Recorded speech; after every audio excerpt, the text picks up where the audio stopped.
healthcare, there is often too much information and not enough time. Here at the Melanin Initiative, we avoid TMI by breaking things down into language you can understand. We create a safe space for you to ask your questions and share our nursing perspective without taking up too much of your time. Today's a really special episode. It's the first of a panel, and we're going to be joined by multiple people. I'll give them a chance to introduce themselves and tell you their relationship with healthcare. Today, so the title of this is Doctors and Nurses Appreciating the Differences. But really what we're going to be doing is kind of explaining the different tracks in particularly when it comes to being like a provider, address common misconceptions people have, the different philosophies of care, how we approach that, and really how much we have in common. If you're new here, welcome to the Melanin Initiative. I'm Dr. Kimberly Madison. I'm one of your co-hosts here at the Melanin Initiative. I'm a doctorally prepared nurse practitioner, and I co-host this show with Geraldine and Alicia, who send their love in their absence. We're a health literacy podcast. When we say health literacy, we're talking about your ability to obtain information, to understand that information, and then to use that information to advocate for yourself and manage the healthcare system and navigate the healthcare system. It's our hope that by watching on YouTube, LinkedIn, Facebook, or listening on any of your favorite podcast apps, that you'll be confident to navigate the healthcare system, empowered to ask questions, and educated on how you can manage your health. If you haven't already, this is your chance to subscribe, follow, share, like, do all the things. Give us a thumbs up and leave a comment or two. It helps the algorithm see that this information is valuable, so that when people like you look for information like this, we'll show up higher in the search results. Remember, this show is for educational purposes only. The opinions expressed here are our opinions alone. They are not a representation of any of our affiliations. If you're experiencing a medical emergency, you should seek medical guidance from your healthcare provider. If you think you might be having a physical emergency, you should call 911. If you or someone you know might be having a mental health emergency, you should call 988, or you can text 741-741. So let me introduce the panel. So first of all, I'm your host. Like I said, I'm a doctorally prepared nurse practitioner. My background was adult gerontology primary care nurse practitioner. So that's outpatient typically. And then I spent a lot of time in wounds and dermatology. And my background was at the bedside, which is also known as the acute care setting. Also on our panel today, we have Dr. Constance Foreman. Introduce yourself. Hello, everyone. First of all, I love your intro. But yes, very, very informative, but also the play on TMI, right? I am a family medicine physician by training. I'm also in the Navy Reserve, so I'm a medical officer, and I've been so since 2016. And then in 2018, started my active service. I'm also a new wife. I am also a podcast host myself, business owner, lover of cooking and the beach and anything DIY. So just a fun-loving girl. We love it. Teneh, you're up. Hi, I'm Teneh. I'm currently 1 year postgrad from Northeastern. I have my background in health science. Originally, I was looking to go pre-PA, and then I kind of had like a little shift. I did some time doing EMT work, and then went into ophthalmology as a technician. And right now, I'm at Dana-Farber, working more on the operations side of healthcare, but looking to go back into the clinical setting. So right now I'm looking at the ABSN programs to make my way into nursing. I come from a family of chronic illness, so my passion is, trying to break those curses, whether that be through lifestyle or just healthcare education. Wow, okay. And this is her first time appearing on a podcast. Good job. And she's joining us from Boston, and Dr. Foreman is in North Carolina. That's right. Okay, so I think I'm super excited to do this. First of all, I have to give a shout out to Dr. Constance. This was her idea to do this sort of open dialogue and to have this conversation about our different paths and then to create a panel. And so kudos to her. I think this is going to be super informative. So many of these episodes, we talk about the next generation, which could be people straight out of high school. But we also know that a lot of people come into healthcare as second degree, third degree, second career, third chapters in life. There's people every day on social media, they're 70, 80s, graduating from med school, right? And so it's so nice when we have this opportunity to talk directly to the people. Like Teneh is right at the beginning of her career. She could really go any way, this conversation might sway her in a different direction. So I just think it's going to be so valuable what we're able to offer because, me and Dr. Foreman, we've been in the game for a while. And so things have changed a little bit of academia. I was just telling Teneh, I actually don't really know exactly what's happening in academia with the programs and nursing particularly because they're trying to get people out so quickly because the patient demand is so high. And so I was giving her advice and I was like, I don't even know if that's good advice because things might have changed, And so it's going to be enlightening, I think, on both sides. A good friend of mine, Dr. Shaylo Reyes, a doctorally prepared physician associate, will join us shortly. When she does, we'll just pop her in. So let's get started and talk about kind of briefly what motivated you to want to go into medicine, Dr. Foreman? For me, it started pretty young, and this is going to sound so weird and superficial, but there was a TV show called Dr. Quinn, Medicine Woman. I don't know if you remember that show. And so this woman lived out on the prairie, and she was probably more closely aligned to like a midwife or but she basically took care of the entire community. And I knew that I wanted to have that sort of a experience for myself. It just always seemed to fit. And for me, even as a young child, I did not have memories of going to the pediatrician. I always had the family medicine physician that me and my entire family went to together. So we had that bond and that connection, and our doctor knew the context of who we were, not only as individuals, but as a family. And quickly realized that that's what I wanted to do, especially, which I'm glad we're doing this podcast, in the context of what I understood medical careers to be. I sort of thought that being a doctor was the most advantageous option for me at that time. And so certainly that's what I pursued. And here I am. I never wavered from family medicine.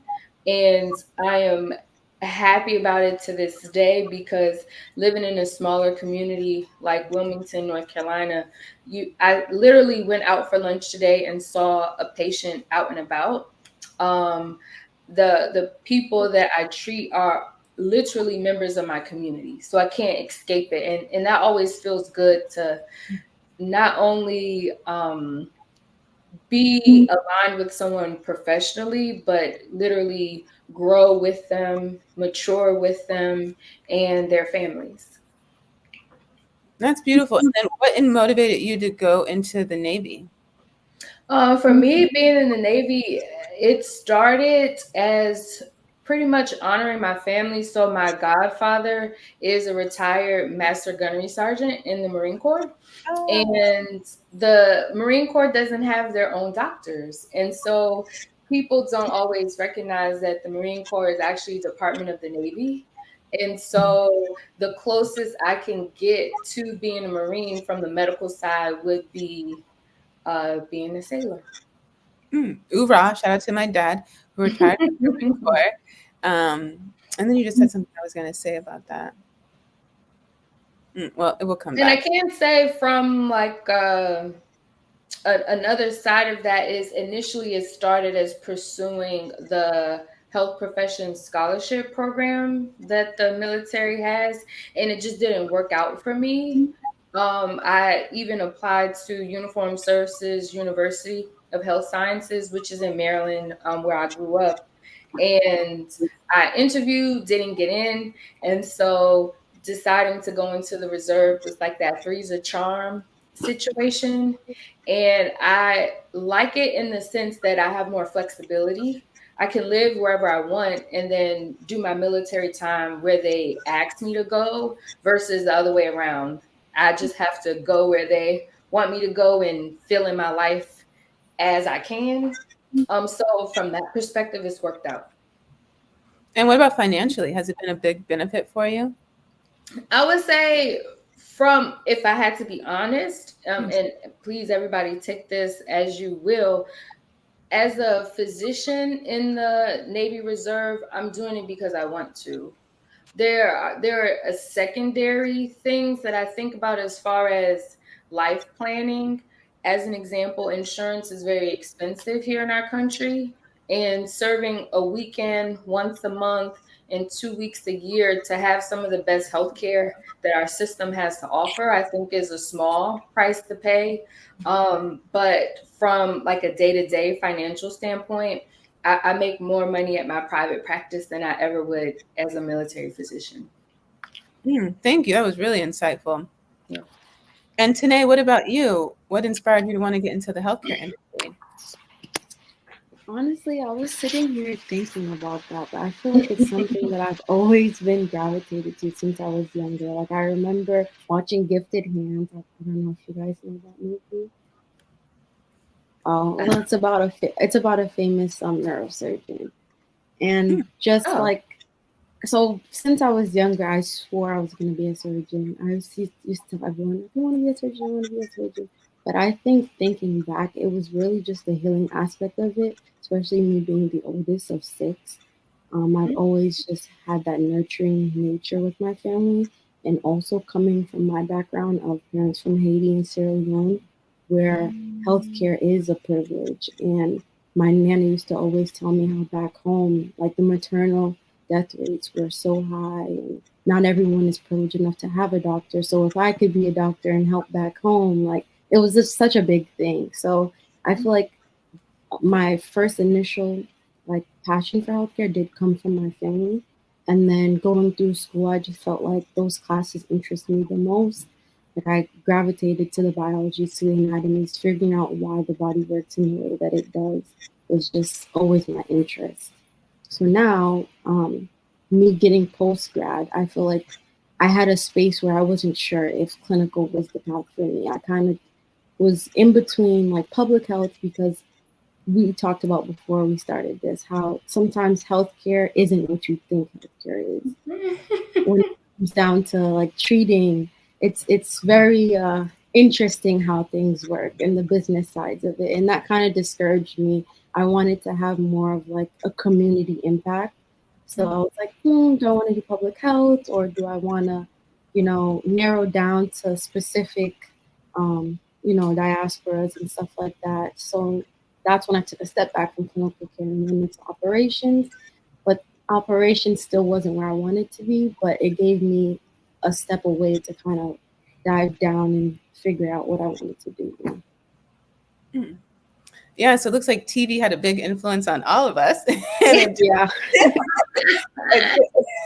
at different times. So, yeah. so initially, I wanted to be a teacher from the very in grade school, right? I think you're always going to be interested in what you're exposed to.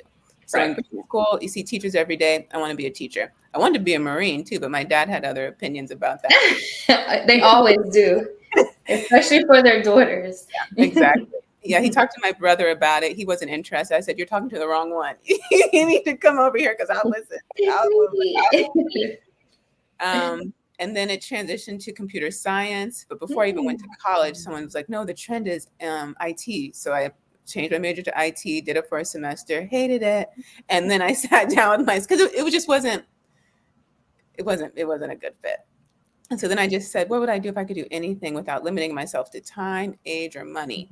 And I picked healthcare. And I was really fascinated with dentistry. So I spent quite a bit of time doing that, shadowed in that, did a whole semester studying the career in the industry, went off to Tufts because they had a great school. And I needed to boost my GPA. And so I did the biomedical engineering program at Tufts. And while I was there, I was a graduate research assistant at Children's Hospital. And every day I was getting ready for work, I was watching ER. And every ER has a big cast, but some episodes they just focus on one character. And for some reason, there was this window where they just focused on the nurse every day. And at work, I worked for a pediatrician, but to recruit patients for the research, I had to talk to the nurses. I'm talking to them every day. I see how great they look, how smart they are, I'm really watching these women. And I'm just like, I never looked at this nursing thing before. And so anyway, long story short, I changed paths. And I knew I always wanted to go and get my doctorate because I started working really young. Actually, my first job was in a nursing home. And I always forget that when I tell this story, that I actually started in a nursing home. And that changed my perspective about the industry because I hate to say this, I went in thinking everybody cared, and being there, I didn't feel like that. And I also felt like when my parents get of that age, I don't want to rely on someone else's knowledge and opinion. I want to be able to have some of that myself in making those critical decisions. And so that had a big influence on me. But then I took like a break there somehow.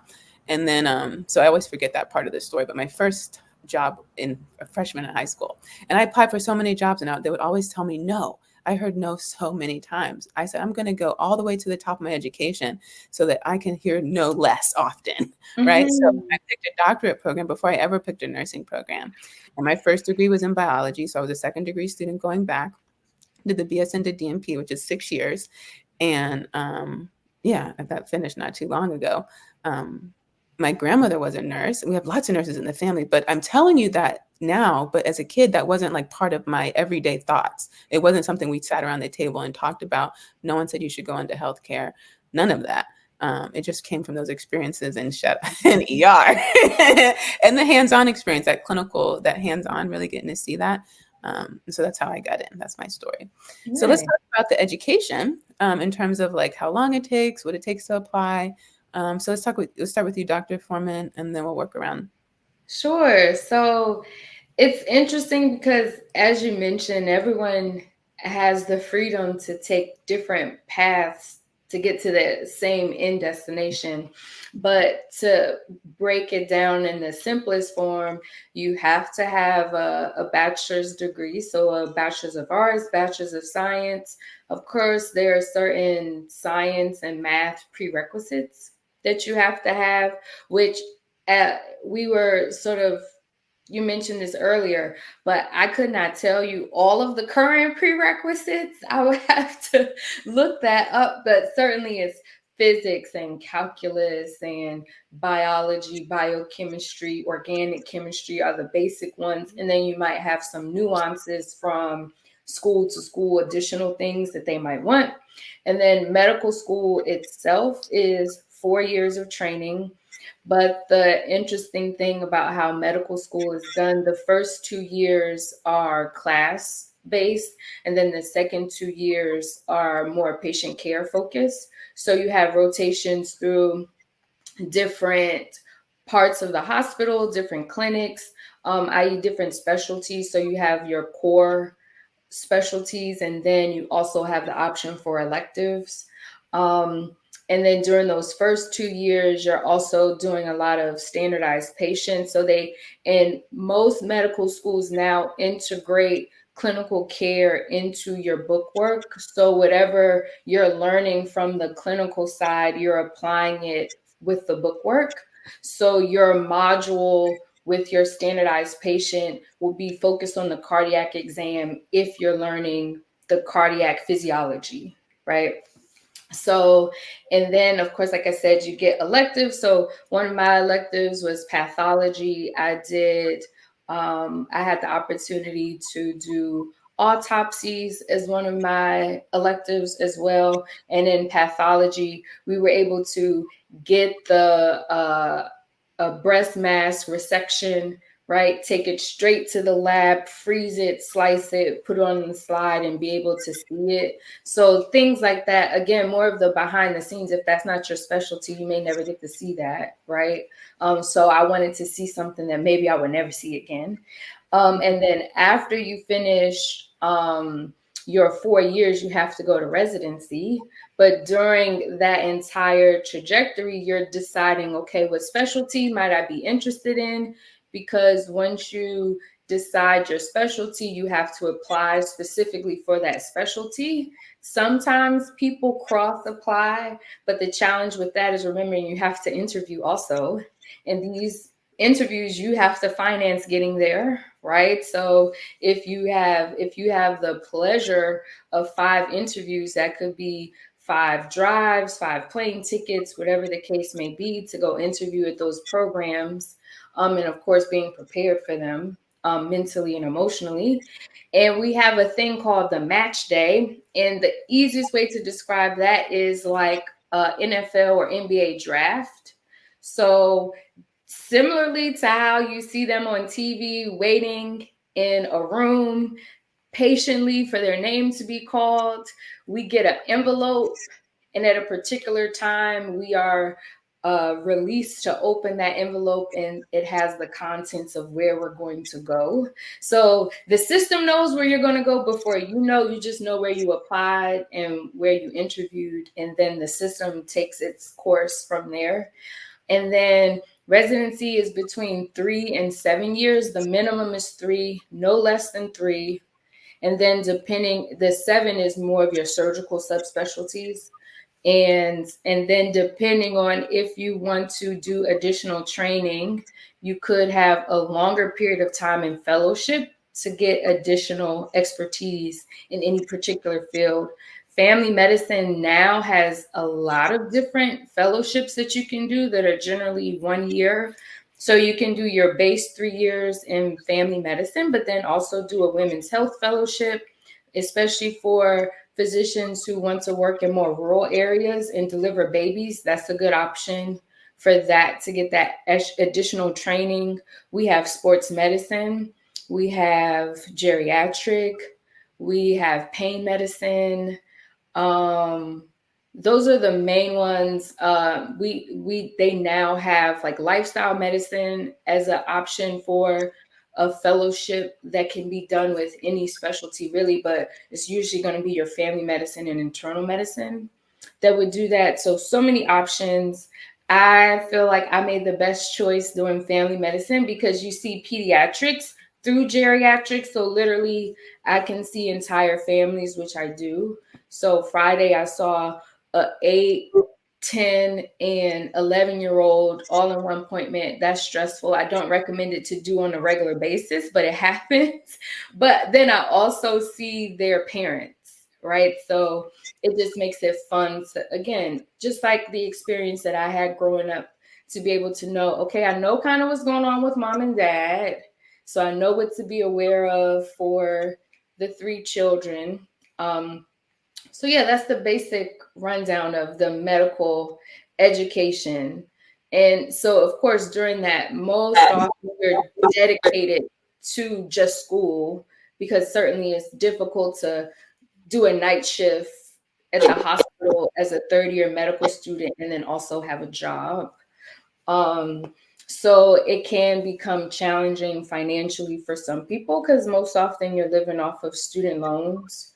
So the debt to income ratio is interesting when you finish, but you do get reimbursed. You get a paycheck during residency. So that's one thing that sometimes people don't always understand. So it's helpful. It's still not as much as you work. It doesn't repay all of your hard work, but it's better than living off of loans. I think that's a good overview of how it's broken down. And when you finish with all that, you can come out and just be completely independent. Yes, you're completely independent. And so along the way, that was a very good question. Along the way, you have multiple exams that you have to take to matriculate to the next level.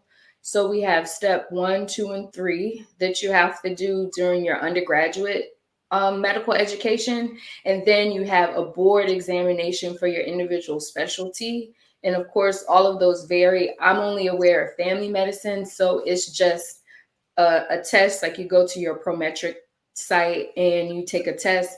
They are changing that. As we know, how everyone tests is different. So they're also starting to offer longitudinal options where throughout the year you do blocks of questions to test your knowledge versus kind of having like one sit down test.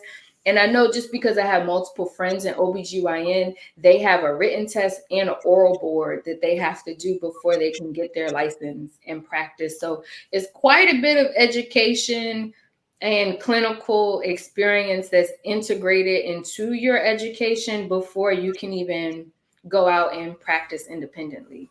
You can, some people moonlight. Once you get your step 3 completed, you can moonlight, but you still have to have a supervising provider. But you can start to do some work. And then once you're board certified, you can have your own practice and do what you want.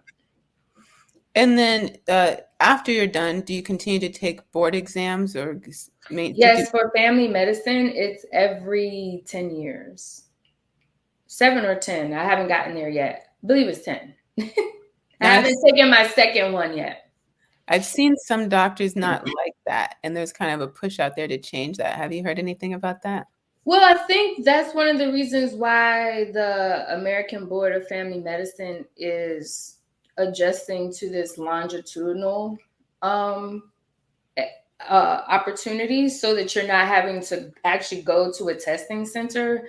But I guess some of the challenges is for certain specialties, you're restricted in where you can take your test. So you don't necessarily have a testing site in your city, right? Like I live in Wilmington, North Carolina. We don't have a testing site. So you're going to have to travel, which of course you have to factor that in. You have to pay for the test.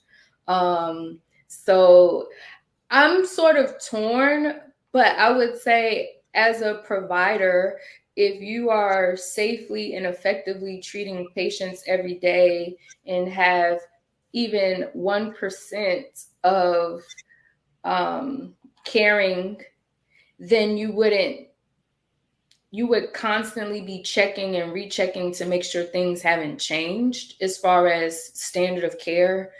Like for us, I use Epic at work, and we have UpToDate integrated into the system. So when in doubt, you can always look things up.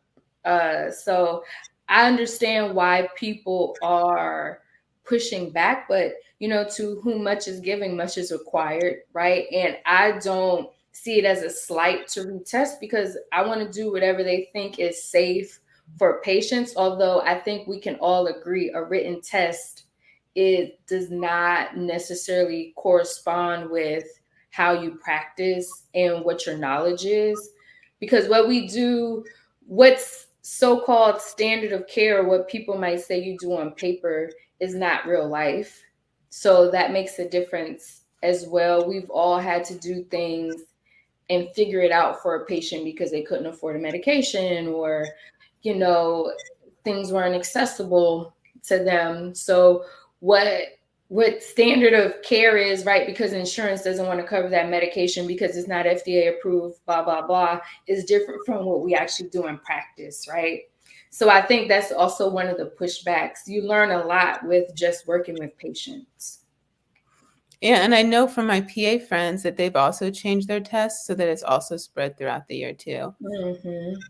Yeah, a lot of the specialties, especially, again, your internal medicine, family medicine, it's easier to do that versus I'm not sure how you keep up with competency for a surgeon, right? Like, are they making you do a practice surgery? I'm not sure what that looks like, but yes, for us, like outpatient, inpatient, standard of care type stuff, I'm excited. I'm not the best test taker.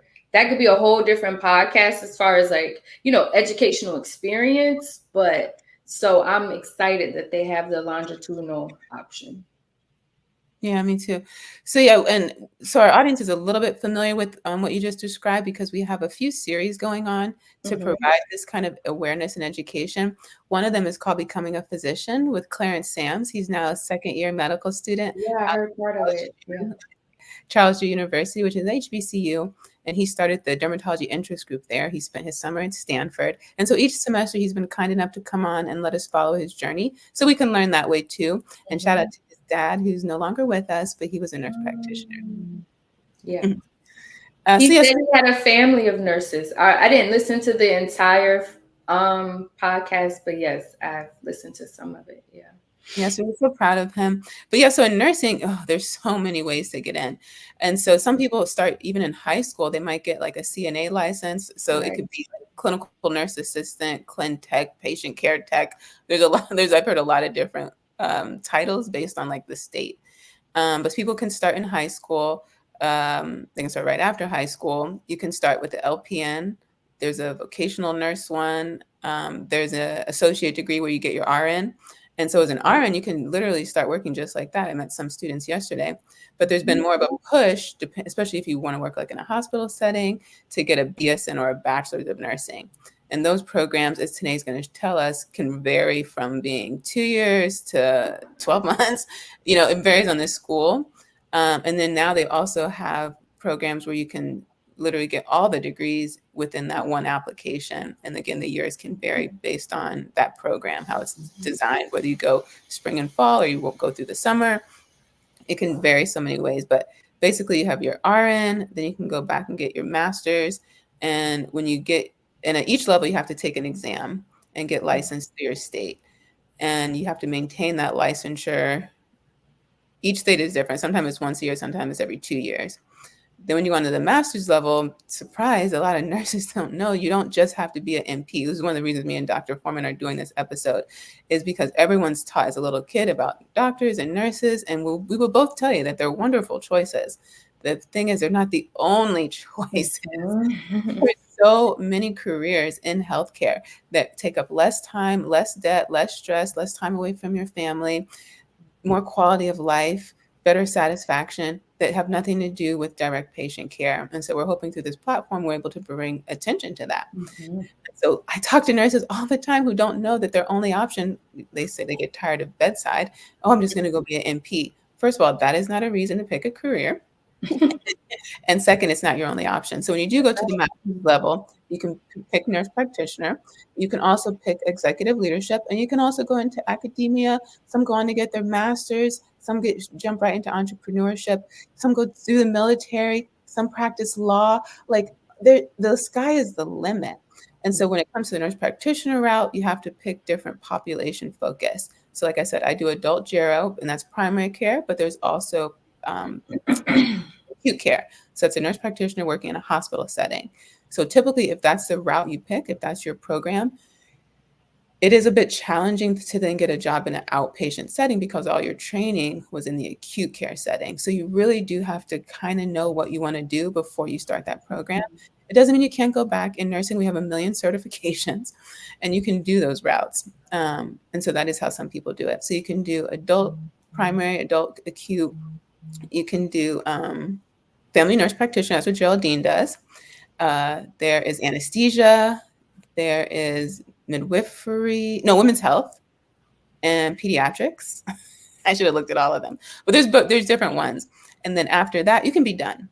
There's been a push since when I started a long time ago to go to the doctorate level. It said it was going to be mandated, but that really hasn't changed. But in terms of being mandated, but even still, a lot of programs have switched over to where when you come in, you do the bachelor's all the way to doctorate, or you start at the master's level and get the doctorate. So every school is so different, but those are the options. And then when you get to the doctorate level, you can do doctor of nursing practice, which is kind of clinical focused. You'll design a project to solve a problem and translate the latest evidence into that practice setting based on those resources and what they're trying to accomplish. Or you can go the PhD route, which typically is more research-based, and they might work in academia. Now, DMPs like myself can do all those things as well. And every person you talk to is going to give you their own pitch as to which one they prefer. The DMP, actually, we're celebrating 20 years right now. And so even though it's been 20 years, it's still the baby degree, and there's still a lot of questions about it. And so through our other series, Becoming a Doctor of Nursing Practice with Demetrius Kirk, he's helping answer a lot of those questions by coming on each semester and walking us through his journey. So I think those are the main ones. You can go through the military to get into nursing. I actually wrote a whole ebook, How to Become a Nurse, and I go through each of those steps. That link's in the description box. And then Teneh is going to tell us her entry into nursing and where she's at right now. Yeah, so I'm still in the beginning stages, but from the research that I've been doing these last couple of weeks, because I actually just decided to finish my prereq courses. The only one that I need is the microbiology, because with the health science degree, you don't need all of the hard sciences. But so far, what I've seen is there's been a push for a lot of shorter programs. So before, it was typically the ABSN was more towards 2 years. So you would do the 2 years, you already have the prereqs, and it would be more so the nursing classes and getting your clinical experience. But now, the one that I was going to apply to went from 16 months to 12 months. And there's been a lot of hesitation with it, just because I personally am iffy about feeling qualified enough to take the exam and be in the nursing field after 12 months of schooling. But it seems that now with the short staffing of nurses, and like Dr. Kimberly Madison said, they're trying to get more nurses on the field. Yeah, so when it comes to the length of the degree, it has been a topic of conversation, right? And for some people, it questions our credibility in nursing when you're spitting people out that quickly. And whether it's 12 months or 4 years, you're never going to feel ready, until you get out there and you get your experience. And it's going to be so important to just have mentorship and to continue to be dedicated to your continuing education, which we all have to do to maintain our licensure. So unlike Dr. Foreman and physician associates, we don't have to keep going back and doing exams after that first one. But as long as we're still actively practicing, when it's time to renew our certifications and licensure, and we get continuing education credits, it can vary from 22 to 75. It just depends on the state. If you're a provider, if you have prescriptive authority, it can vary, but you do have to meet those requirements, but we don't have to do the other exam. And I think there's different rules if you're retired but want to still maintain your license too. And some of those continuing education credits can come through publishing and teaching, which I think a lot of people might not know. So there's lots of ways to maintain your continuing education. So one of the main things we want to do with this episode is address like those misconceptions in the public, right? Because one term that they use for nurse practitioners is called mid-level.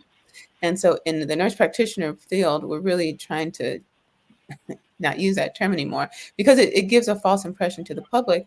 What is mid-level? My loans do not depict any mid-level education or investment, right? If I'm so mid-level, why do you trust your patients with me, right? If you've hired me to work in your practice and I'm mid-level, what kind of confidence are you giving to your patients? And so patients want to know the difference between what we do and if they should trust us, because there are people out here trying to discredit different degrees and different programs.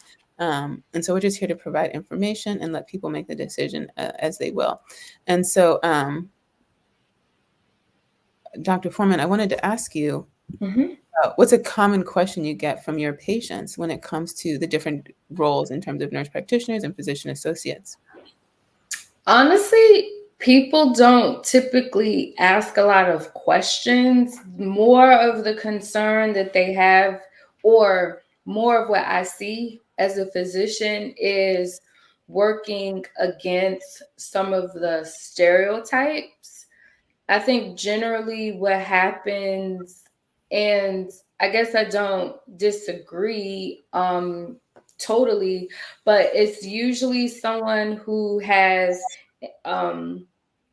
advanced symptoms or symptoms that have been persistent for a particular period of time, and because the general public, and in some ways myself, right, doesn't fully understand the educational background of a nurse practitioner.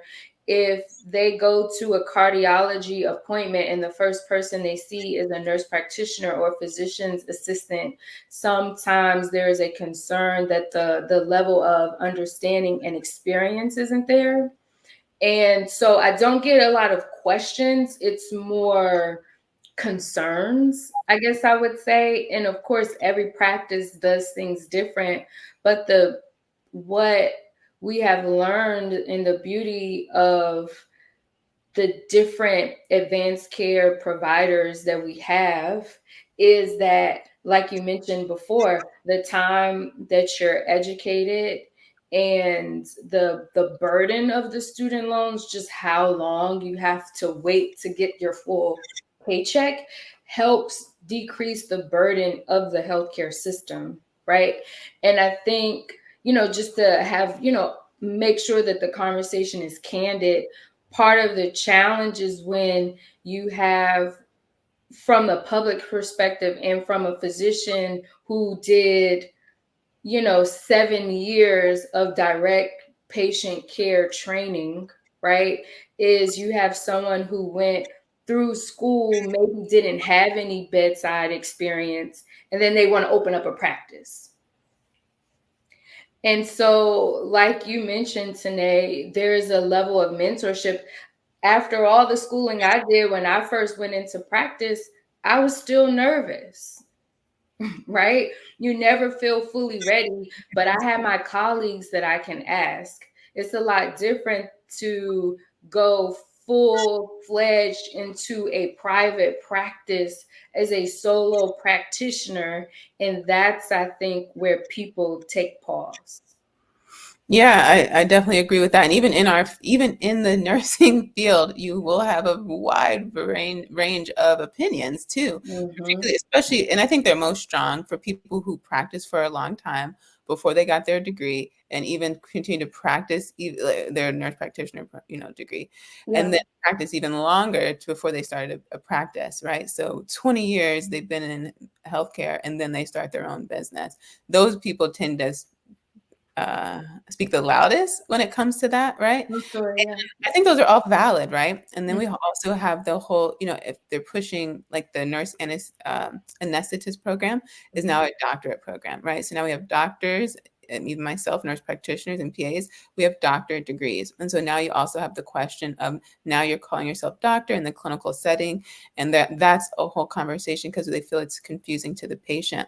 And then some people aren't as candid as you said, and they don't announce, like, I'm your nurse practitioner, I'm your PA, and saying what the difference that is for the patient, and giving a false impression to the patient. And so I hope through this episode and the other episodes we're able to share that information. And everyone, some people are very upfront and candid, and I have seen some people who aren't that upfront and candid, and that is confusing to the patient. And everyone's going to have their own opinion on this, especially in the clinical setting, on whether or not you should use those titles. I personally, in real life, when I see my patients, I just use, I'm Kimberly Madison, I'm your nurse practitioner. That's what I do, right? Actually, I usually don't tell people you have to call me doc. I never say that, but people do it, out of respect or whatever they want to do. Everybody's different, right? Here I'm on a show, I'm mentoring through video, and I want to promote and elevate graduate education amongst nurses. I want to promote continued education, whether you do that formally through a program or on your own. And so I like to be transparent. I like people to know I'm in nursing. I love my profession. I love it, right? And we all bring something different. So let's talk about that model of care. You follow the medical model, and we follow the nursing model. Can you just describe what that means? For me, and this might be a hot take, I don't think that the models are different, right?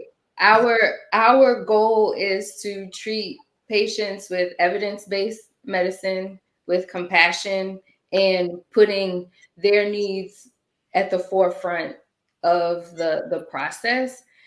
And I believe that that's the biggest issue that we're all forgetting in these conversations, right? At the end of the day, we're all here to take care of patients. Right? Now, in the essence of what a nurse does versus what a doctor does, I think that's where the nuances come in, and where some of the claws start to come out, because even in conversation, right, with friends, because even in the clinical setting, I don't actually have a licensed nurse that rooms my patients. She's a medical assistant, right? But typically, everyone gets lumped into the nurse category. And I make sure that I'm intentional about what her credentials are and what her education level is, right? Because the level of education of a nurse is definitely different than a medical assistant, right? Or a CNA, or, some of these, RN, LPN, and a medical assistant are not the same. Right. And certainly I would say it's for nurses to decide how they want to, duke that out. But I think it's important that we just understand. The biggest issue is, I think, education, right? And comfortability. And as long as we're working alongside each other with that goal of first do no harm, like that's our mantra, right? But I think that should be everybody's mantra. Right? We don't want to do any harm to any of the patients that we see. And I don't know, Kimberly, if I'm wrong, but I would assume that the the nursing model is the same, right? Evidence-based care. Yeah. So yeah, and it's Compassion, or I'm glad you brought that up, because we use the term, and it could just be nitpicky, but we use the term evidence-based practice. And someone pointed out to me that doctors use evidence-based medicine, and that there was a difference. Have you heard that? I haven't. I mean, but I think we say that because we say we practice medicine. So maybe we say, I think personally that's potato. Okay, But good. maybe not. Yeah. So yeah, I think when it comes to education of nurses, every nurse is going to be different, right? Because like Teneh, she's about to do a 12-month program, right? But someone else, they might have done 20 years before they go back and get Right. a degree. And so that nurse, because I know what they're saying. They're saying, you're going to discredit my 20 years and compare me to a resident who just came out of their program, right? It's a totally different level of experience. And so a lot of the argument in nursing is like, yeah, maybe we didn't do, 10,000 hours, but you typically, traditionally, it had been that you had bedside experience 2, 5, 10 years before you went back and got that NP. And so that's why the requirements during that program tend to be lower, because traditionally it had been that you had to have experience. And yeah, there's been a demand. We don't have enough. So this is how it started, right? There's not enough doctors who want to do family medicine, who want to do primary care, but the demand in the population has increased. And so someone's like, well, how are we going to solve this problem? So back in the 1960s, they came out with the first nurse practitioner program and the first physician associate program.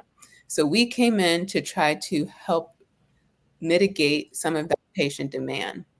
And as time has gone on, the demand continues to rise. Oh, look, there we go. Oh, we lost Teneh. Hopefully she'll pop back in. Now we have Dr. Shaylo Reyes. She's our PA. And actually this is a perfect time. So I'm going back into talking about how we even came into the picture. And so doctors are like, look, you don't pay me enough to do this primary care thing. I'm not doing it. There's been less interest, but we still have the patients who need it. So they introduced MPPAs, and initially that's where we were. And right now, even our programs, we're coming out with primary care, right? And so then if you want to specialize, that's where it's on you to then go into that, what you mentioned, that cardiac office, or go back and get a certification, find someone who will train you after, or get a certification. Like I said, we have 1 million certifications. And nurses love to go back to school. They do a lot of education. And so everyone's going to be so different.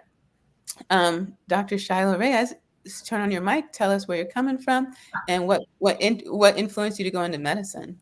Sure. Just so you know, Teneh says she's backstage. And I was about to say that too. Let me see if I can see her. Oh, there she goes. Yeah.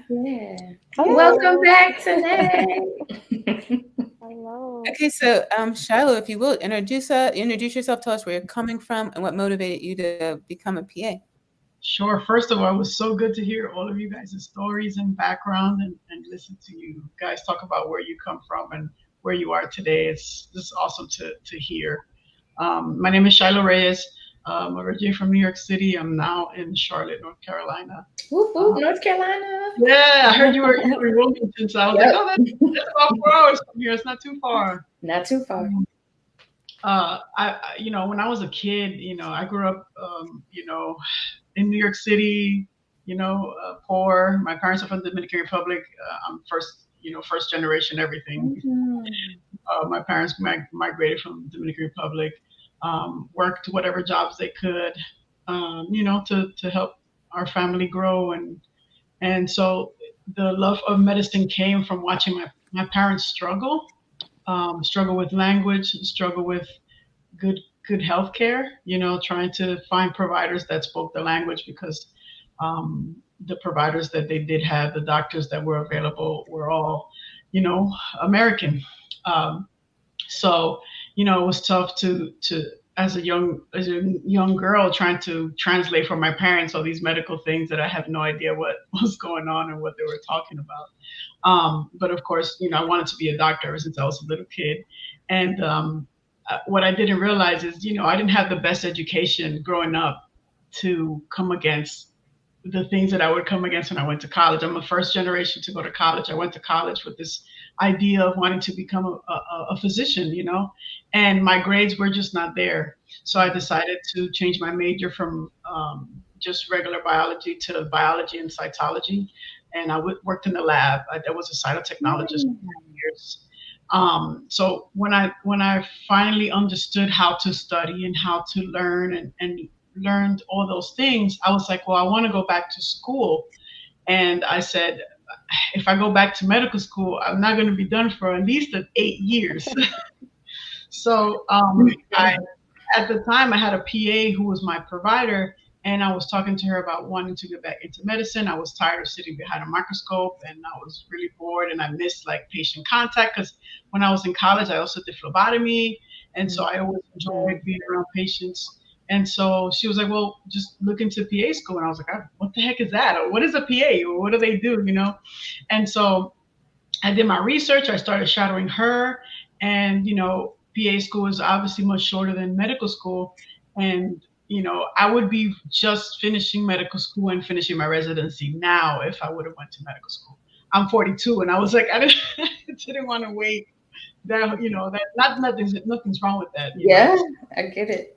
I didn't want to do that, but I got into PA school, which was really hard. It took me a few rounds to apply. I had to take my GREs, and I had the hardest thing was that all my prerequisites were old, right? Because schools require you to have prerequisites done 6 or 7 to 10 years from the date of applying for school. So I had to go back, and that took a while to take all my prerequisites. All my science prerequisites to go to PA school. So like you were saying, Dr. Freeman, right? Dr. Freeman? Foreman. Sorry, Dr. Foreman. Like you were saying, your biologies, your A&P, your biochem, your organic. Like I had to retake all of those courses. And when I finally got into PA school, and the program I was in is a 28 months program where you do 18 months of the didactic. So they liken it to like drinking out of a fire hose. That's like the biggest thing. Like you get the science and the medicine thrown at you. And then the last 12 months, you're doing rotations. So you rotate through different specialties. And they're usually about 6 weeks. So you go through family medicine, cardiology, OBGYN, pediatrics, psych. You do all that to try to gain like the hands-on experience and then figure out where you want to land. Of course, the bleeding heart that I am wanted to land in family medicine, taking care of Spanish-speaking patients who come from underinsured and underserved communities. And that's kind of where I am now. And I've been doing that now I've been practicing. I started in nursing home my first 2 years. I started in skilled nursing facility. And then this last 4 years, I've been in primary care. So that's the short and long of it. Yeah, I went to Eastern Virginia Medical School, and we also have a PA school. So we always worked with PAs. So that was my experience. So I think for some of these medical schools that are starting to have multiple programs, I think you're getting a new generation of physicians as well that kind of see the vision and understand, because they were training with us. You know what I mean? Like we had overlap in our rotations. We even had pharmacy students. And so it was just always, we had an art therapy program in my medical school. So it's a little bit younger. It started in 1973. So I think it was just a little more forward thinking, perhaps. So yeah, I'm happy to hear that, Shaylo. Yeah, I got my doctorate recently. So it's always hard to be like, and going about the conversation, when I see my patients, I do not introduce myself as Dr. Shaylo Reyes. I introduce myself as Shaylo Reyes. I'm your physician associate, or in Spanish, we call it asociado médico, but never introduced myself as a doctor. I think in clinical practice, we are not supposed to be introducing yourself as a doctor. You're supposed to be introducing yourself as your profession. You use the doctorate title for when you write when Presentations or and you teach, if you go into the school and things like that. But as a clinician, we are not supposed to, at least as my understanding. And I myself don't introduce myself like that to my patients. Now, as much as I try to get them to understand that I am not a doctor, they still like call me doctor, and I'm like, no, it's just Shaylo. Just first name is fine. Reyes if you want, but no doctor in front of any of that. And excuse me, I realize that out of practice or just I'm saying physician's assistant and it's associate. Sorry. Yeah. No, it's okay. We still go by both. Not all of the states have adopted physician associates, so yeah, it's sort of cool. Yeah. You brought up two things I wanted to piggyback on. So first, you had mentioned that we were talking about the medical care model versus the nursing model. So what I've heard is like our focus is like patient-centered and holistic care, right? So if I'm talking about your high blood pressure when you take this medication, I also need to understand what's going on at home to understand if you're even going to take this medication, if you can afford it, if you can drive there. Whereas I was told that when it comes to the doctors, the focus is on the disease. We treat the disease first, and then we take care of the patient after. Here's the issue though. I'm a family medicine physician. It's completely different than perhaps how a cardiologist would approach a patient, right? Because as I mentioned, my favorite part about medicine or family medicine in particular is treating the entire family. So our doctrine in family medicine in particular is the holistic patient. So that's why I said I don't think you can really separate nursing model. I'm hoping that more people or more specialties start to consider that as well. Like I had to have a conversation with the patient Friday. Okay, so you're living in your car. Now is not the time for me to pressure you about your colonoscopy, right? How are you going to prep for a colonoscopy? Who's going to be your ride because you're going to be sedated, right? Or should I even be considering doing a Cologuard, right? Because then you have a kit and then you can, and this patient is thinking higher level. He's like, okay, I'm going to get a Planet Fitness membership because I have diabetes and I need to work on my exercise and at least I have a place to shower. So like those are conversations. But again, I forget that I guess everybody isn't the same, but that's how I was trained, right? To think about the entire patient from a family medicine standpoint. So I'm almost always a little bit behind with patients because, I'm just talking about different things. Like I commissioned a patient to make a wreath for another patient. And then we're talking about the medicine. I'm like, oh yeah, we need to talk about the medicine. Hold up now. We need to bring it back.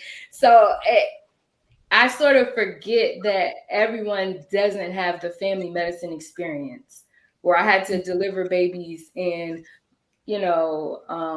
follow them through their entire pregnancy, even though I'm family medicine, like internal medicine, they don't get that.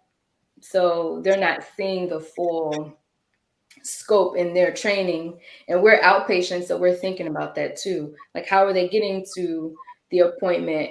We have options to get the patients an Uber ride, right?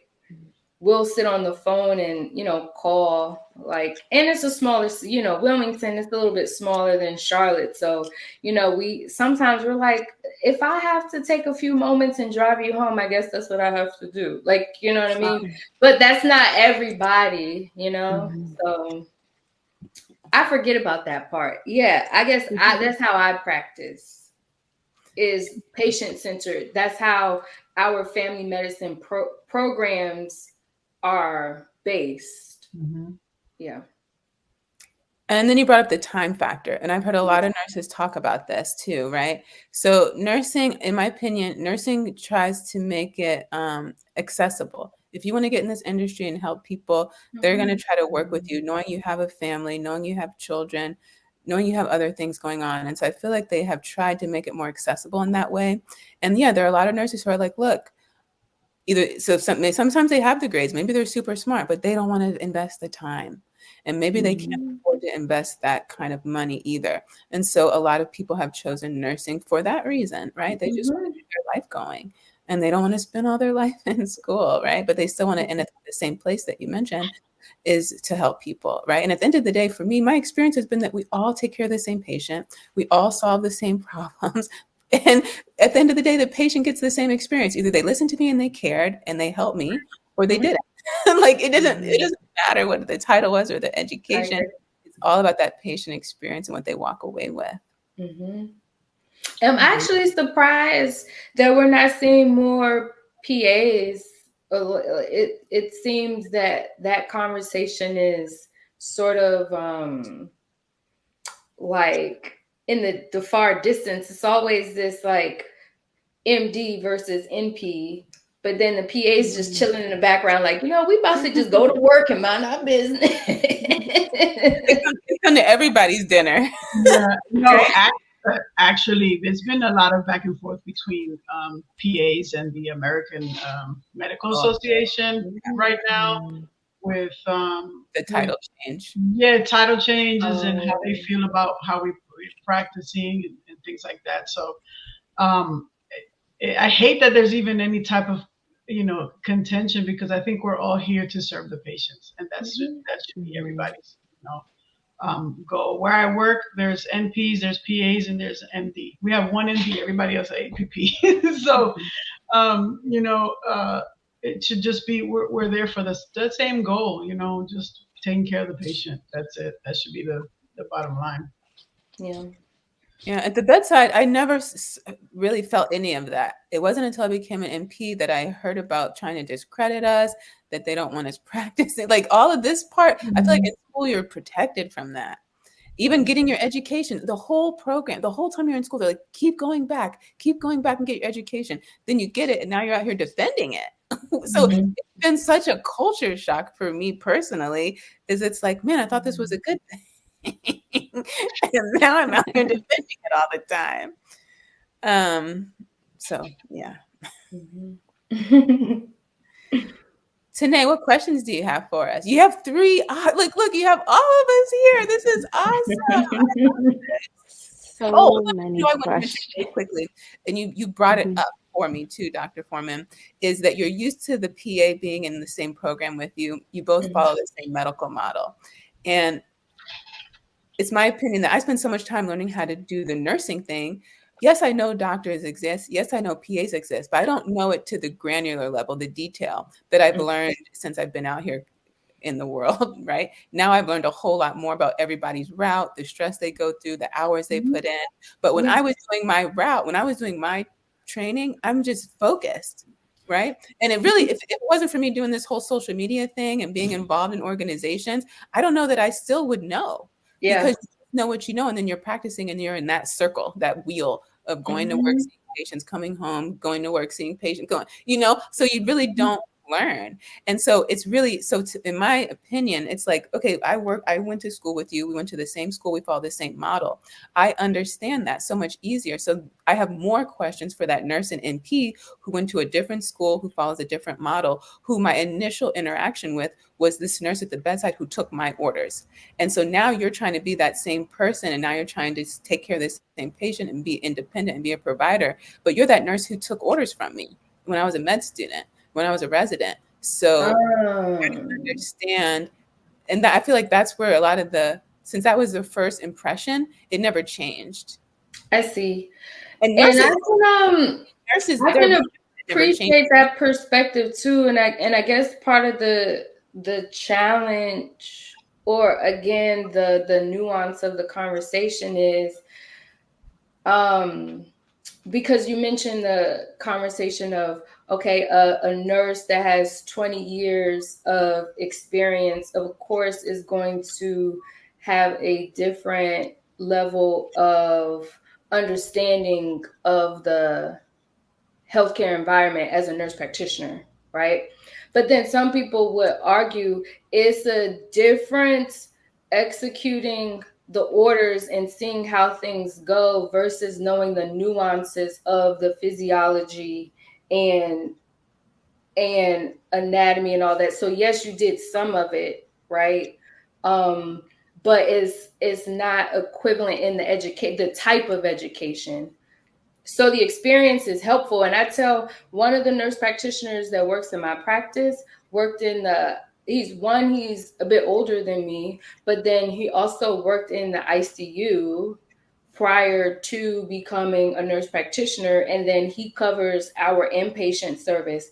So there are many moments where I'm telling him, like, you need to be a bit more confident insuring yourself, because even though you didn't have the same education of me, you definitely have the experience, because we know that a lot of medicine is patterns, right? Mm-hmm. However, I think what we all need to do is just be more like humble, and in general, right? Because I can acknowledge that a nurse practitioner that's been working for 20 years, right? I'm not necessarily going to be where they are when I first finished residency, right? Mm. And perhaps some of the difference is confidence more than it is actual experience. But I think we've all gotten lost in the sauce of reimbursement and titles, territory, right? Mm-hmm. From a primary care standpoint, how can I be upset about nurse practitioners and physician's assistants coming to help me do the work, right? There is no lack of patience, right? There are plenty of patients to go around. We don't have to worry about that part, right? What we need to do is kind of get on the same page. And I think the tides are turning for us physicians in particular. From what I see from the outside, and you know, we could have and perhaps should have done better with drawing the line in the sand for just how physicians are treated in general. Nurses have a lot more like you guys are like unionized, right? We're not. When things happen to us, it's like, well, the patients, you have to be there for the patients. But nurses take strikes. We don't do physician strikes in the United States. Yeah, that's true. I haven't heard of physician We go to work. I've never heard of that. Patients, I've never heard of we PA figure strikes it out in the back room, right? And some of that, truthfully, is us now needing to be more, because I talk about it with one of my favorite colleagues all the time. How can I be involved in policy talks when I'm seeing 25, 26 patients a day, right? That's my impact on the community, right? But it's just this weird, vicious cycle. And some of it is not necessarily what I'm learning, as I can still consider myself a baby physician, maybe perhaps an adolescent now, I don't know. But we need to figure out how to advocate for ourselves as physicians versus being, mean or frustrated with nurse practitioners, right? We need to find that cohort of physicians who's going to be able to do the work and have the right conversations so that things work out better for us. And maybe it is changing things up and saying, you know what, maybe us taking a strike will show them just how different it really is, perhaps, right? Because a nurse practitioner isn't doing a surgery by him or herself in the OR, right? So something has to give.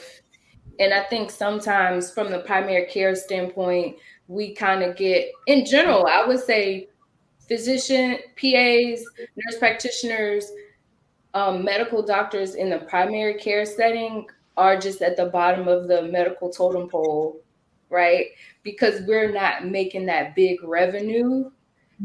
It's just the volume that we see that we can kind of catch up a little bit, but it's not the same as doing procedures all day, right? So I'm hoping within the coming years we can band together a lot better and learn from each other versus that sort of like backbiting, because I see it all the time that it's just those couple of like big for their britches people that maybe make it bad for everybody. You know? We can coexist and, you know, work together. We need each other, right? Yes, that is a huge takeaway. And I think, you know, I think there are some physicians who are coming around because, for instance, when they're starting their own practice, right, you start to see who are they hiring, right? Are you going to hire another MD and pay them all the big bucks and lose that money on your business? No. So now the talk starts to change. Oh, look at this wonderful nurse practitioner that we've just hired. And then they start listing out all their, now they have a lot of experience. Out of nowhere, they have all this experience now, you know? And I'm not, you know, we're just sharing our experience. This is an open to learn and be aware. At the end of the day, we all love each other. We all go to the same conferences. We all go to Prometric to get our exam. We all do the same thing. We all use the same references. We all want to be in the same journals. And at the end of the day, we all say we want to help people. That's why we came into here.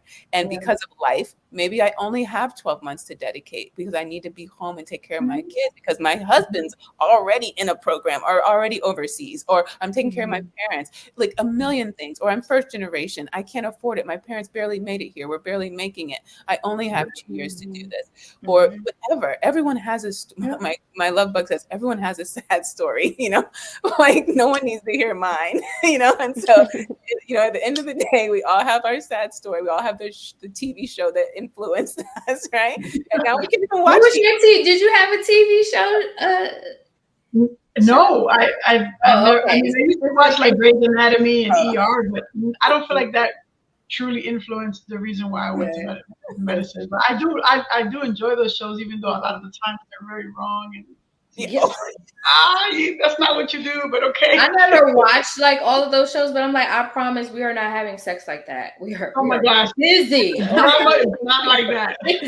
And I was like, them, no way. And now we don't even have time to watch those shows. I know, but you know what we can do? We can get hired to be the medical expert on that show.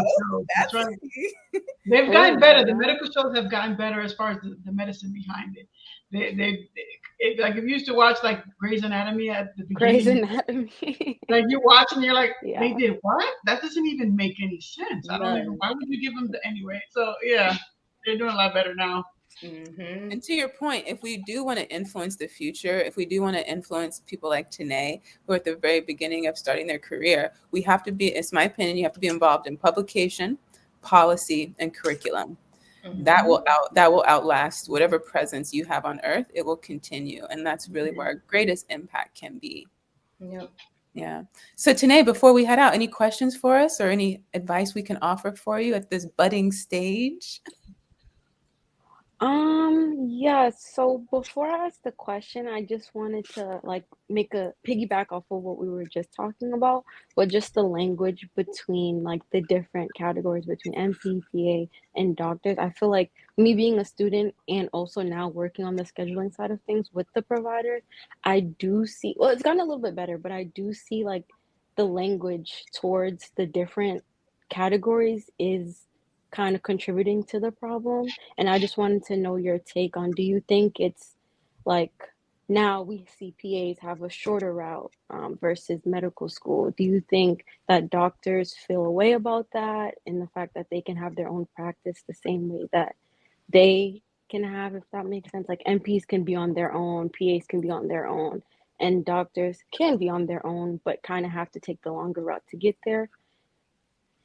I think there's some of that for sure. Some of that frustration or had I known or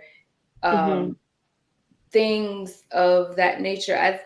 It contributes to some of the tension for some people. But everyone's a little bit different in how they approach. I sort of because, you know, of course, the TV shows, and, you know, we kind of joked about that. But I remember one of the questions that I had, and this might sound kind of bad, but when I said it in the interview at that particular time, it made sense to the people I was speaking to. And I said, you know, in the healthcare setting, as far as clinicians, the physician is sort of like the president, right? And so even though all of you mentioned wanting to be a doctor at one point in your educational process, here you are in your different specialties, right? And so I remember saying, like, I said, you know, how often do you hear a kid say, I want to be the mayor of my city, right? When you ask like a little kid, like, what do you want to be when you grow up? The president of the United States. Not, I want to be the governor. And so but that's sort of that elitist or, you know, hierarchical setting that we've all sort of been raised in. And then you grow up and you're like, it's not that deep. You know, I can still, if I'm the mayor, I might do a bit more than what I could have ever accomplished as the president, right? It's just in a different way. And so I don't take offense to anything that anyone does. I just always want patients to be safe, right? Like at the end of the day, I don't want anyone practicing in any environment and they don't feel comfortable. I don't want to hear that something happened and it could have been prevented with more oversight. Those are the things like what was the documentary? There was a documentary about Black maternal mortality. And it was aired during the pandemic. I remember because everyone had masks. So shortly after the pandemic started, I cannot think of the name, but one of the things they talked about was birthing centers. So, you know, home birth versus a birthing center versus going to the hospital. And in this particular documentary, they were advocating it. And being a newly married person that's also working towards getting pregnant, I was like, is this a thing? Like, I don't even remember hearing about this. And I asked OBGYN friends of mine and they said, oh yeah, there used to be one in Raleigh, but it got closed because a baby died, right? So when you're going against the norm, you have to get your footing before everyone accepts it, right? Babies can die in any environment, right? But because people are already leery of that particular environment, that one thing just kind of wiped them off. Perhaps if it happened at year 10 of the history of the birthing center, they would have been okay. And so I think we're still in the baby years of nurse practitioners, right? Once upon a time, you know, we were giving people opium and lithium and radiating them left and right, you know, just to get your shoe size. We were doing some bizarre things back in the day, but the more we learn, we mature and we grow as a culture. And, you know, 50, 100 years from now, I don't think we'll be having this conversation. Perfect. We're just so young in the history of the career paths. We just got to iron out the kinks. So Right. Yeah. And I think it also depends. Every MD I've worked with has been phenomenal. I've never worked with an MD that made me feel less than, made me feel like my education is less than. So it really depends. It really depends on the MD that you work with. Every supervising physician I've had to date, thank God, has been amazing, great teachers, always wanting to help, always willing to train and teach. You know, a lot of my training, hands-on stuff, came from training with MDs in just practicing, and they were always very eager.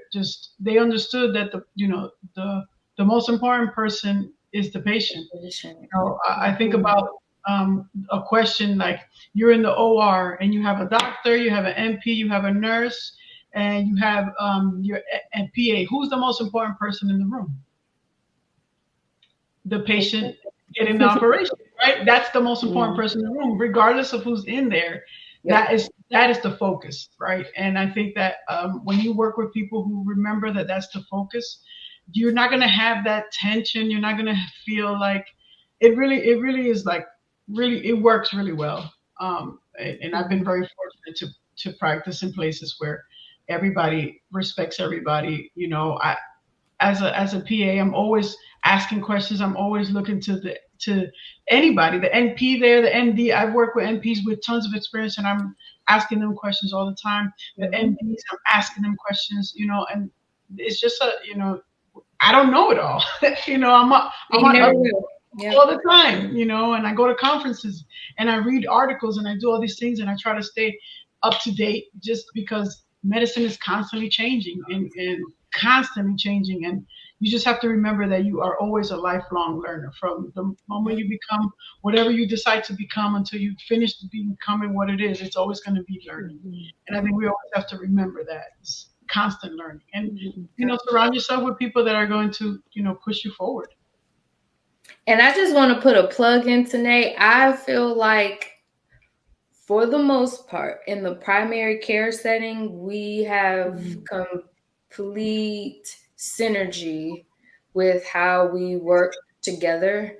I can't, of course, it's hard for me to say, but I feel like when I hear people frustrated or being a little catty or anything like that, it's usually in specialty care from my experience. Like, I went to the cardiologist, I went to the pulmonologist, and I didn't even see a doctor. And you're like, okay, but like, how do you feel? Like, I don't. So that I don't. And you don't want to ever like negate but there have been times where you have to step in and say like, enough. Like, that person is competent. You're okay. Like, it's fine. It's okay that you saw that person. But that's why I said we just have to get some years on us with the career path for patients and providers alike to kind of ease into it and really get to know each other better. It's like a marriage, right? Sweeter with time. Teneh, did you have a question? My other question would be, how did you all maintain your confidence through schooling? Because I feel like when you first start off, you might be the smartest in your class, and then when you get into your program, everyone's smart. So how did you adjust to the studying and stuff like that? And then how did you build that confidence in yourself? Because I find myself like questioning, like, should I do it? Am I smart enough to get in the program and stuff like that? Just outside noise, Hey, I'm gonna put my phone number in the chat. Oh, you can message me because we're gonna have to do a whole nother podcast for me to answer that question. That's so sweet of you. Thank you. I don't even know if I can get into it. I'm definitely gonna take this. What I will say, and like I said, that's my cell phone number. So please message me and we can set up a time to chat. There was a point in my process where I said, this isn't going to work out. I need a plan B and possibly a plan C, right? But I was able with time to kind of pull myself together somehow, because I was very similar to is Shaylo or Shaylo? Shaylo. As far as you thought you were amazing in high school, like I was so smart. Then I got to college and I said, "See what? That was me. Same. I can't see. I can't. What? What's that saying? Organic chemistry kicked my butt. Yeah. That first semester was rough, but then you put your big girl panties on, and I got my tutor, and I was able to get my grade up, right? And so over time, you learn, you pick it up, and I feel like I'm kind of just getting my stride with my confidence, honestly. And that's after finishing residency in 2018. You can't remember everything. And that's why I don't like the traditional testing system, because it's literally, how can you keep all of those things in your brain? It's a lot of pump and Right? dump. Yeah, Yeah. pump and dump. And you're like, wait, what? I don't know how they survived medical school without internet. Like, what? Yeah. How?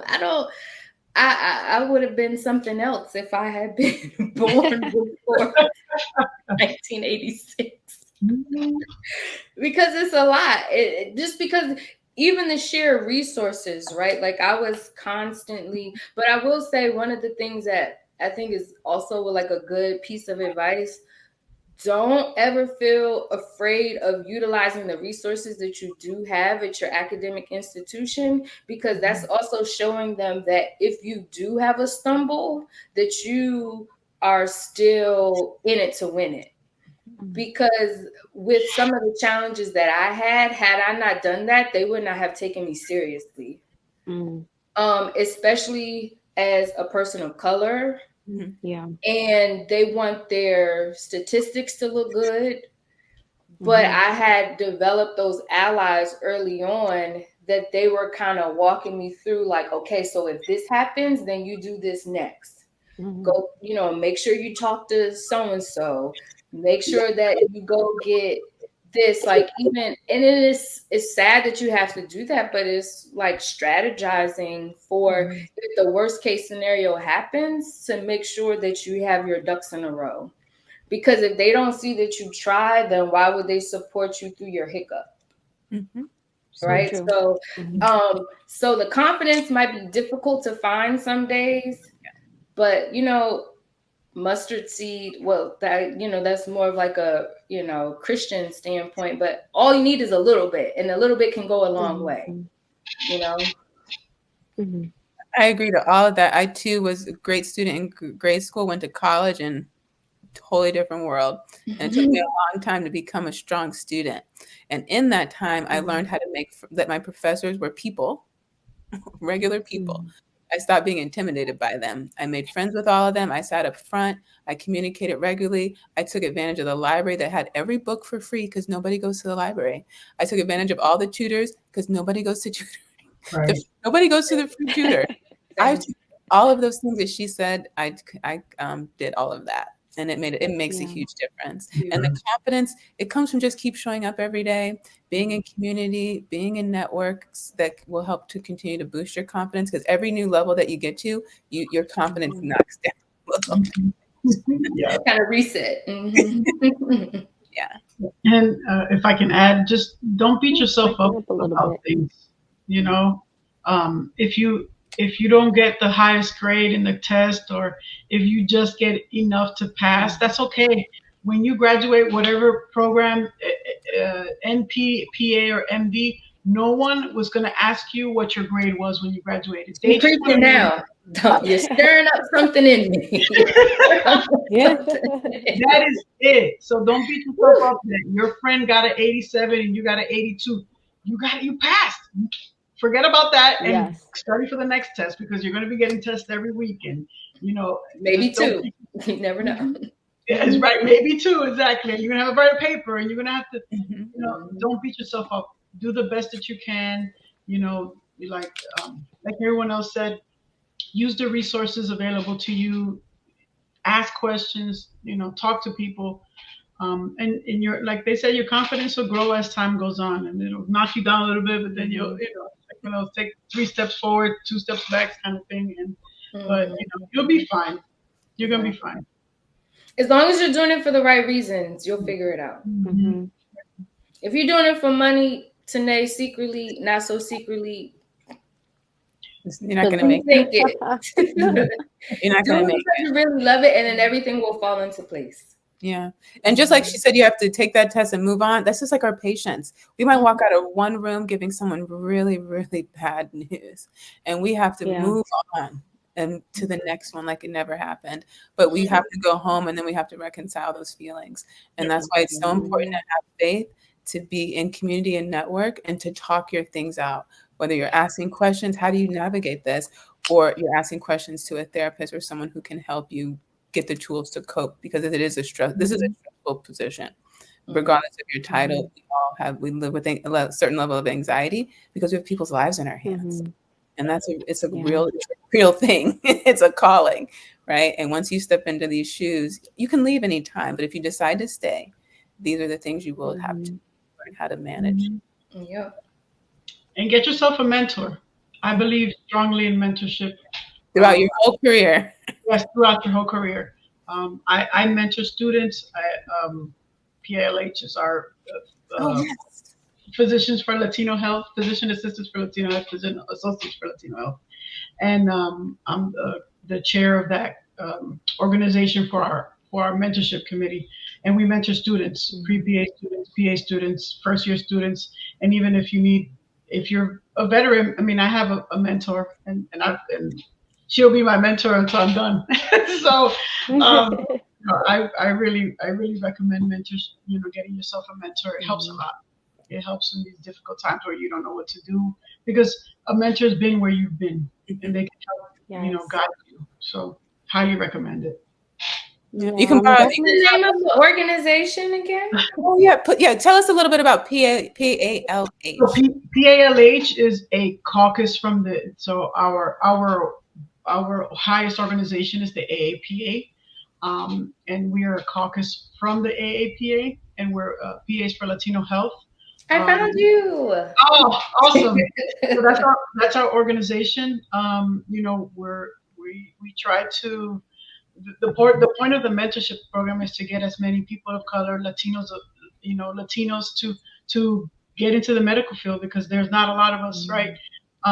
We're people of color, Latinos, African Americans, American Indian are on the lowest totem pole as far as the type of providers that are out there. So we try our best to recruit students and get them involved in medicine, period, especially, of course, becoming a PA. So we have mentorship programs. We have a mentorship program, and it should be up and running soon in October. This will be our third year. And we've had pretty great success. We help students with their letters of recommendation or writing their personal statements, answering questions from anything from, prerequisites and what they should be looking into, what type of schools they should be applying to, why are you getting into PA? What is a PA? Answering all those questions, but also mentoring, I just finished graduating PA. I'm in my first job. I'm going through XYZ. How do I navigate this? How do I navigate a contract? Learning how to contract negotiations, as a PA. So we try to touch on anything and everything that we can, bringing, as many things that are important as far as diversity to the forefront. So, like I said, getting a mentor is super important, and I say that not because I'm saying it, but because I'm in it, and it's part of my passion to get as many people involved in medicine for our communities. Because if we don't do it, no one's going to do it. So we have to do it ourselves. And so that's another thing that I tout. When you become the professional that you decide to become, whether it's an MD, an NP, or PA, give back, reach back, bring others that are like you, that come from where you come from, that look like you into the profession, because that's the only way we're going to get more of us out there. So that's my 2 cents. True. This might be the longest episode in TMI history. I told my husband, I was like, yeah, it'll be like 45 minutes. Teneh, any last questions? No, I'm just soaking everything in. This was amazing. Well, I thank you all. Dr. Foreman, can you tell the audience how they can connect with you? Yes, so my social media account is Beyond Clinic Walls Wellness. All one word, same on Instagram and Facebook, which has health and wellness content galore. Some peaks of my regular everyday life.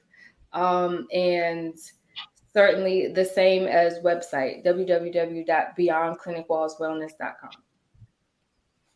And Shaylo? Outside of my email address, I don't have really any, outside of PALH, which is the organization that I'm involved with. anyone has any questions about PA school, my email address is spreyes@gmail.com. I'm happy to answer questions and direct people wherever they need direction as far as the PA profession. And you Did you don't say have it was PALH? Yep, PALH, Physician Associates for Latino Health. We're the caucus under the AAPA. And we're on, PALH is on Instagram, Facebook, Twitter. Yeah. We're for the community and everybody. and you're our first PA. I found it. Yeah, awesome. And I just want to give a shout out to Paolo Gonzalez. She introduced me to Shaylo. She is the former president of PALH, and now she is director at large over at AAPA, and she was just voted PA of the Year. She's out in Houston. She works at MD Anderson in oncology. One of her biggest missions, and since meeting her, I like to help her in that mission and that effort, is increasing access to medical literature and education and research that is a diverse languages. So every time you hear about research, conference, there's brochures. Ask: is this being provided? Is the consent? Are these being provided in other languages so we increase access?